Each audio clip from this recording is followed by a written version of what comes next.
Klubi Shumë Sportësh Flamurtari me aktivitetet të shumta gjatë gjithë kësaj jave, aktivitetet të cilat do të jenë të shumta dhe që kanë një rëndësi jashtëzakonisht të madhe. Shefi i klubit Shumë Sportësh Flamurtari, Elona Hasanaj, në një intervistë për Blu Televizion, ka konfirmuar se të mërkurën dhe të premten në orën 17 luan 2 përballjet e para të Ligës Unike në basketboll për femra, kur në Vlorë do të luhet përballë Pejës dhe Prishtinës, 2 ekipe nga Kosova. Një kompeticion që këtë vit vjen sërish në Ligën Unike me sistemin vajtje-ardhje. Për të vijuar më pas me aktivitetet e tjera, teksa ditën e shtunë, do të zhvillohet dhe nata e kampionëve në kickbox, që vjen si çdo fundvit në qytetin e Vlorës, ndërsa nuk do të mungojë edhe Kupa e Shqipërisë për ekipin e voleybollit të femrave me trajner e Shpëtim Abedinin, që këtë vit ka ndryshuar dhe që padyshim do të kërkojë edhe fitoren e trofeut. Kjo javë është e mbushur me aktivitetet e klubit Shumë Sportësh. Vitin e kaluar ne ishim fitues të Ligës Unike.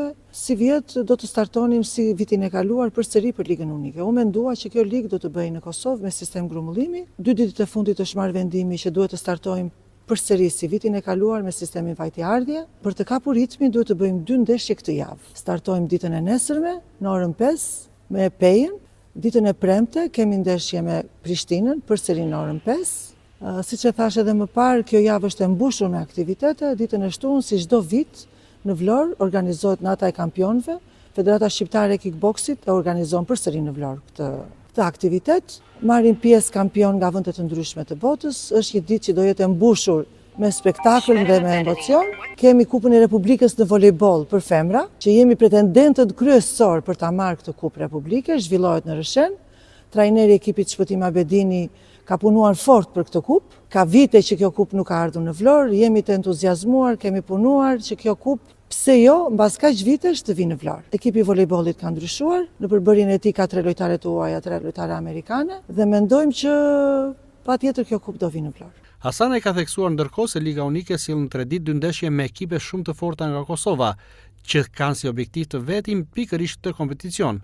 Por Flamurtari, që e fitoi sezonin e kaluar, synon të ruajë trofeun, ndaj edhe një herë tjetër kërkohet mbështetje maksimale e publikut vlonjat, ditën e mërkurë të premte në orën 17 në Pallatin e Sportit Flamurtari. Të 3 ekipet e Kosovës janë shumë mira. Në përbërjen e tyre kanë lojtare shumë mira amerikane, kanë objektivin e tyre kryesor, ndoshta ne kemi objektivin kryesor tonin të parin dalim kampion kombëtar.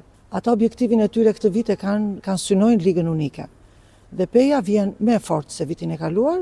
Në Kosovë kanë startuar me kampionatin kombëtar, janë në vend të parë, i kanë rahur të gjitha ekipet Kosovë, kanë një shkëputje në tabelën e klasifikimit dhe nuk mendoj që kemi një ndeshje nesër që është e lehtë, është një ndeshje e vështirë, ndeshje rivalësh, si asnjëherë do bëj përsëri atë thirrjen që e bëj për tifozat vlonjat, të vinë, të mbushin shkallët e Pallatit të Sportit, ta mbështesim me ato entuziazmin e tyre ekipin e vajzave dhe mendoj që do bëjmë më të mirën edhe nesër. Klubi Shumë Sportësh Flamurtari vjen kështu me aktivitetet shumta në këtë javë, ku padyshim synimi mbetet arritja e fitoreve dhe trofeve.